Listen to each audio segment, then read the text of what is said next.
Atención, porque tenemos imágenes en vivo de la crisis humanitaria que se agrava en la frontera con Estados Unidos, sobre todo la frontera México-Estados Unidos, pero ahora Gonzalo Báñez nos va a contar mucho más de lo que está pasando allí en el acceso a este país a partir de una política de endurecimiento en las fronteras y de freno al flujo inmigratorio por parte de Joe Biden. Contanos, Gonza, ¿cómo estás? ¿Cómo andás, Lore? Buen día. Así es una crisis que lleva largo tiempo. Los últimos 3 años ha ido aumentando cada vez más la cantidad de migrantes que intentan entrar a los Estados Unidos, muchas veces y la mayoría de las veces de forma ilegal. Estas imágenes que estamos viendo ahora también son en vivo. Hay miles y miles de personas que en este mismo momento se encuentran en la frontera entre México y los Estados Unidos a la espera de un día clave. ¿Por qué día clave, Lore?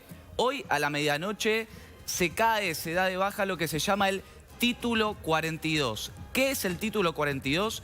Es una medida que implementó Donald Trump al principio de la pandemia, ya en el 2020, que facilitaba de algún modo la expulsión de los migrantes que pasaran de forma ilegal a los Estados Unidos. Lo que hacía Estados Unidos con este Título 42 era que cuando un migrante pasaba de forma ilegal la frontera, los expulsaba, lo deportaba y se quedaban, en todo caso, del lado mexicano. Pero atención, porque los migrantes después podían volver a intentar cruzar la frontera. Y es así que en estos últimos años han aumentado y a tal punto que, Lore, mira, desde el 2020 hasta ahora casi 3 millones de personas fueron deportadas.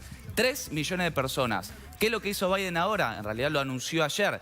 Dijo, bueno, el Título 42 se cae. Muchos dijeron, bueno, por ahí facilita el ingreso de los migrantes. Claro. Pero no, porque dijo, al caerse el Título 42 va a haber nuevas normativas. Y si alguien es deportado de los Estados Unidos, por 5 años no podrá pedir asilo.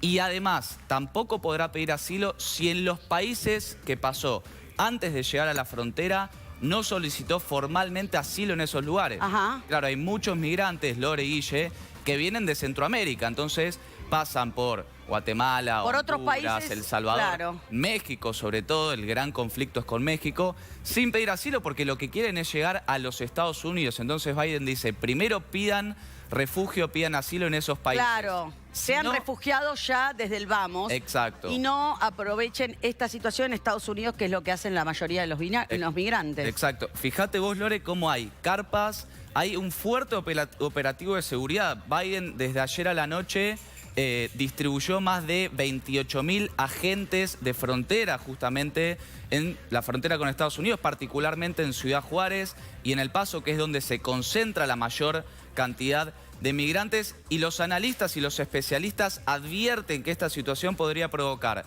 una crisis humanitaria aún mayor a la que ya existe, y el propio presidente norteamericano advirtió que se esperan días caóticos. Imagínate, el propio Biden dijo, se esperan días caóticos, así que una frontera muy, pero muy caliente y a la espera de un día clave y del final del día clave que es hoy para ver cómo sigue esta situación, esta crisis humanitaria entre México y Estados Unidos.